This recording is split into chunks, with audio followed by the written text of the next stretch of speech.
এখন আমরা করব get ready with তিনো।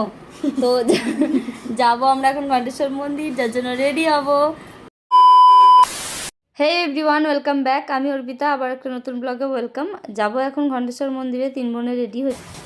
O complete হওয়ার আগে আমিও চলে এসেছি। ফাউন্ডেশন লাগাবো না, আমি কি এটা মাখবো, এটা ন্যাচারাল গ্লোটা। আচ্ছা মাখছি সোনা, মাখো সোনা, মাখি দাও কেউ এই মা ও কিছু পারে না। ময়শ্চারাইজারটা মাখিয়ে দিতে হবে। প্রত্যেকটা দলে একটা করে এরকম লোক থাকে যে যারা কিছু সবই পারে, কিন্তু যারা সাজতে পারে, যারা সাজতে পারে তাদেরকে দেখতে পারলে আর কিছু পারে না। না এবারে আমরা আয়নার সামনে দেখতে পারবো। দিস ইজ हमारी ফাইনাল লুক। Tata tata. বিয়ের আগে না ঘণ্টেশ্বরের প্রতি আমাদের একটা আলাদাই ভালোবাসা থাকতো। মানে আমাদের সুখে দুঃখে ভালো মন্দে কিছু হলেই আমরা ছুটে আসতাম বাবার কাছে। কিন্তু বিয়ের পর থেকে সেরকম আর একটা আশা হয় না। দুজন মিলে থাকলেও প্ল্যান করি যে মানে আজকে যাব কাল যাব, কিন্তু হয়ে আর ওঠে না। ওই যে বলে না বাবা না ডাকলে বাবার কাছে আসা যায় না। তো আমরা চলে এসেছি, দেখো এই যে মন্দিরে। তখন দেখি বাবার আরতির সব প্রস্তুতি চলছে।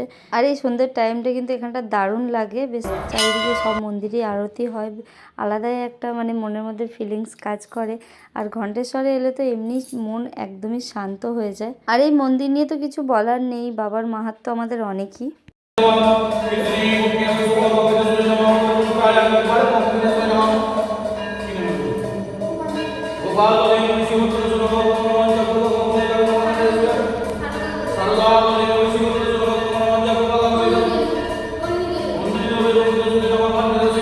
এখন তো সোশ্যাল মিডিয়া খুললেই খানা খুলে আশেপাশে অনেক বড় বড় ইনফ্লুয়েন্সার হয়ে গেছে, যারা কিনা ঘণ্টেশ্বরের ডিটেলস ভিডিও তোমাদের সাথে শেয়ার করে। তবু আমি 4-5টা ঘুরিয়ে দেখালাম। গাইস আমরা এসেছি উপরে, বৃষ্টি নেমে গেছে, ভিজে যাচ্ছি। এর মধ্যে মানা বলছে যে দিদি রিলস করবি না, এরকম করে কি করবি। মেঘ ডাকছে লিটারালি, দেখবে। আর এখানে আরতি হচ্ছে, ভালো সময় আমরা এসেছি, আরতি হচ্ছে এখানে।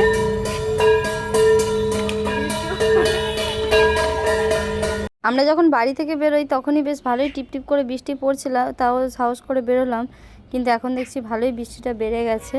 আর এখানে তো ঘণ্টেশ্বর মন্দির আর তো 2-4 দিন পর থেকেই গাজন প্রায় অনেক মেলায় বসে গেছে। তো সেখান থেকে একটু ঘুগনি খেলাম আমরা, দেন বাড়ির উদ্দেশ্যে বেরিয়ে পড়ছি, কারণ ভীষণ জোরে জোরে মেঘ ডাকছে আর বৃষ্টিও নেমে গেছে ভালোই। আর আমরা তো হেঁটে হেঁটেই এসেছি, তাই একটু তাড়াতাড়ি যেতে হবে। আমাদের উপর সন্তুষ্ট নয় নাকি জানি না, আমরা মানে যদি নাম করি যে ঘণ্টেশ্বর মন্দির যাবো, কিছু না কিছু একটা বাধা আসবেই। আজকে যদি এবার চলেও আসছি ঝোঁক করে, বৃষ্টি নেমে গেছে, তাহলেও চলে এসেছি আমরা, তাহলেও আমরা এসেছি এবং বাবার দর্শন করেছি। বাড়ি চলে যাচ্ছি, বাড়ি যাচ্ছি। ব্লগটা তাহলে এইটুকুই, টাটা বাই বাই, দেখা হবে আবার খুব তাড়াতাড়ি। তো বৃষ্টির মধ্যে শখ কম নয়, ভিজে ভিজে এসছে আবার কুর্তি দেখতে। বাইরে বৃষ্টি পড়ছে অলরেডি। এর মধ্যে আমরা এখন জামা কাপড় কুর্তি কিনতে, এই দুটো ফাইনাল হয়েছে।